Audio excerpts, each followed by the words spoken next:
Hey, what's up? This is Dillio, representing DillioT2K.com. Welcome to my channel. Welcome back. Shout out to all the new subscribers and all the subscribers who have already been there along the way. In this video, we're going to talk about starting a music career after 30.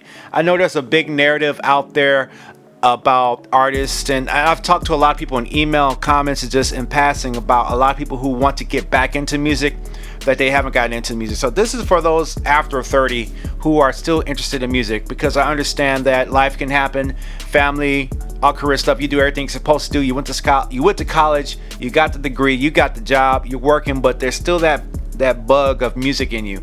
And so, or you could be in a situation where you've never dealt with music before in your life, but you're interested in it now. You want to try something new. You want to try music. And in this video, I'm going to talk about the pros and cons about that, but I'm also going to talk about the do's and the don'ts. So let's break it down and let's go from there.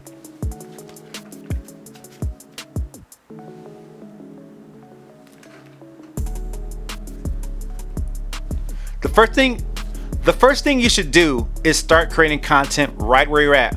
Do not worry about being ready to create content. Do not worry about what it sounds like. You have to start creating content if you want to have any sort of brand or any brand awareness about what you do. If you're not confident enough to create content of you singing on like an Instagram post or even a Facebook post, then you're not going to be able to have confidence in putting out music. If you can't just take a regular old phone and show that you can do it there, then it's really not going to be very relevant, and it's not going to. And another thing is that when you try to approach other people who have been doing music for a while, the first thing you're going to wonder is, okay, what you've been doing already. Are you really serious about making music? Because people who have been making music a long time have ran into a lot of people who like to talk. And so if you're starting from new, the best way to show people that you're serious about you doing music is to have some content somewhere on a YouTube or Instagram channel or something like that of you doing your craft. This provides confidence for the person you're talking to that you might want to network with. So definitely start creating content. If you want to sing, create content of videos of you singing, do posts of you singing. Or if you're a rapper, or if you want to rap, create content of you doing poetry or rapping. You know, it's all about creating content. You have to get rid of this shame of, okay, I'm growing up, I don't need to be on social media, stuff like that. That's where the game is now, and you have to put those kind of fears aside to start doing something in music. Here's something that you shouldn't do. Don't disqualify yourself for your age. I know a lot of people have insecurities about where the age they're at and whether they can do this or that or not, and you really shouldn't do that.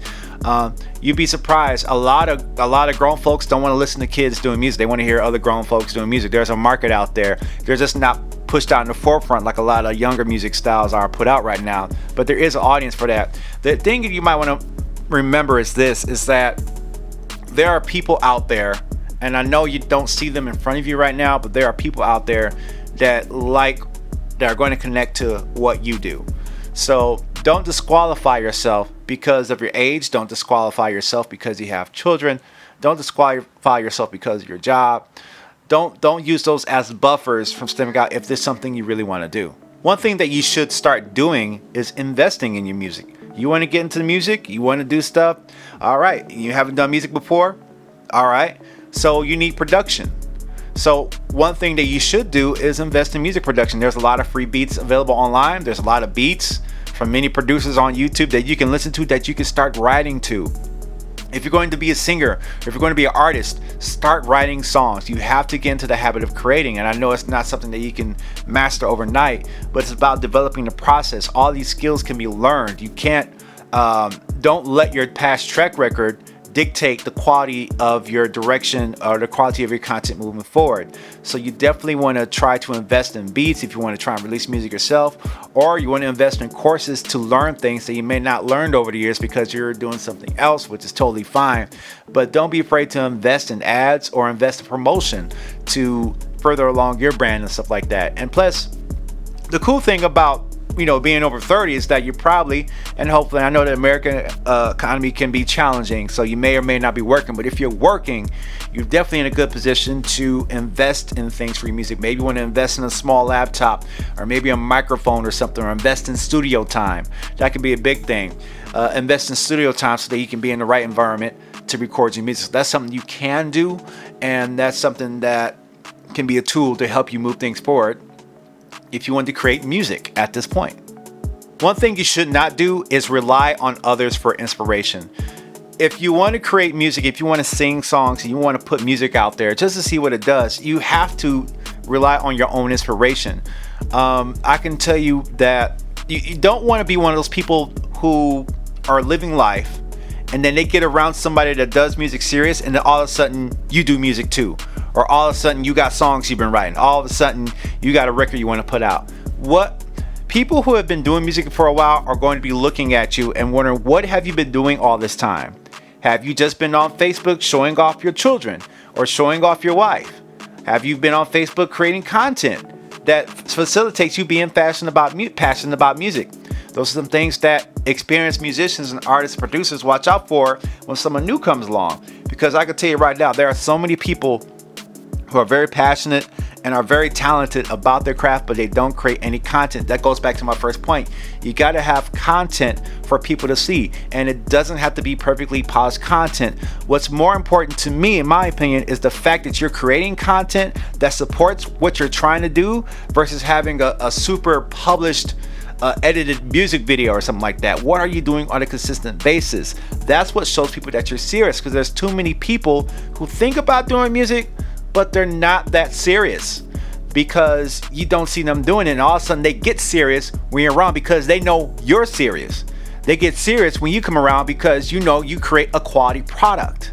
And a lot of people who may have been doing a lot longer have to protect themselves from that, because anybody can approach them and say, yeah, I do music too. And if they don't pay attention, they could be doing music for somebody who's not serious and wasting their time. And time is a very valuable asset, so they don't want to do that. So that goes back into making sure you have a content created, and don't rely on other people for inspiration. You have to learn how to cultivate inspiration from yourself. One thing that you should do is be studying the craft and also developing yourself.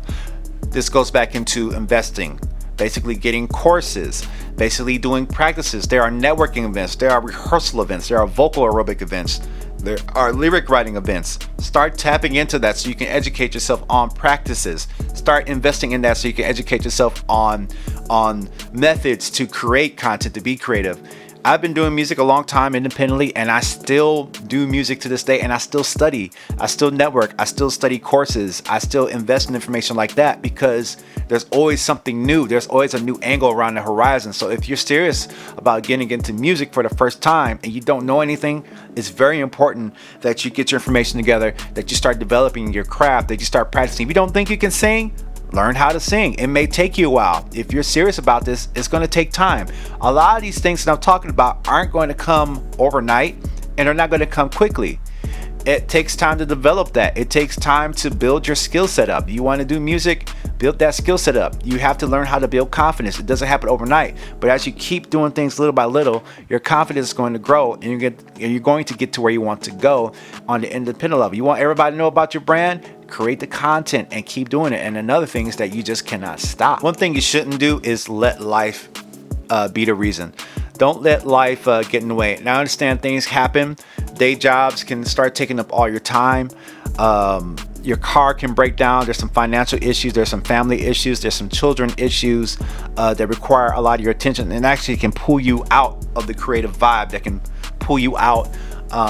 But it's very important to live with those things and then bounce back and get back into. Maybe you're in a situation where you're dealing with a family member that doesn't appreciate you or something like that, or maybe you're just going through a hard time financially and you're not dealing with a lot of independence. A lot of times, what you could do is tap into those experiences, and you can write songs about that kind of stuff. You can write about your struggle. You can write about some things you've been through. That can be content. You can take those lemons and make lemonade. I know it sounds kind of cliche, but that's the truth. So don't let life be the reason you don't do it if you're interested in getting to music at this stage, but let the life that you have lived. And what's cool is that since you at this age, you've been through some things. You've been through things than the 20-year-old. You've been through more things than the 16th teenager. So you've got experiences that you can tap into to create content, to write songs about that people can relate to. And you could also write songs about learned lessons as well. So you're in a very interesting position if you want to create content at this point. The final thing I want to say is this: is that you definitely want to network. You're going to have to find time, create time, schedule it, find time to go networking, find time to get out to events. It's very important that you do that, and also change your mindset. You have to actually believe that you can do this. You have to actually believe that you can create content. You know, I know a lot of major labels are looking for the next teeny bopper and all that stuff, and sometimes they may hire somebody or sign somebody, but at this stage it's not really about that, because most labels and most companies like to see you what you're doing on your own. And I know it's like it seems like it's a big mountain when you're just starting from scratch and you haven't been doing it, but you have to believe in yourself, and I encourage you to do that. I encourage you to try these things. Instagram or TikTok is free, you know, so don't be so concerned about the polish. Don't be so concerned that you sound like a Chris Brown or Beyonce quality. Start creating content where you're at. Study. You got a great study tool, YouTube. There's tons of courses everywhere. I got courses myself if you're interested in that, and build from that. But you can do it. You can sell music at any age. It's all about you being passionate about it and developing the skill set. Always being a student, always networking, always learning from your mistakes, and you will get there. And also you have to give it time. You have to grind. I know that after 30 you might say, yeah, I've been living my life. I ain't got time for that. All right. Well, I'm saying it takes a grind. It takes time. I've been on this YouTube for a long time, and I'm finally getting closer to 100,000 subscribers because I kept making videos, you know, not to toot or anything like that. But I just want to explain to you that, and my final point, if you're really serious about creating music, then be prepared to grind. Be prepared to not have accolades, and be prepared to perform in front of an audience of one, which is yourself. If you're not cool with performing in front of an audience of one, it's not going to matter if you perform in front of thousands, because the first one matters the most. All right, so I hope this helps somebody. If you like this kind of content, make sure you hit the subscribe button, hit the like button, and make sure you check out my website. I got a lot of cool products there. And if you like music, I have music on Spotify. Just look up Dillio Magic Box. All the links are in the description below, and I hope this helps you. And if you have any content or any ideas that you would like me to talk about, feel free to let me know in the description below. I want to keep creating content to help people and inspire them, and at the same time, your positive comments, good or bad, inspire me as well. So we'll keep this moving. Thank you for watching. You're watching Dillio T2K. I'm Dillio. Peace out.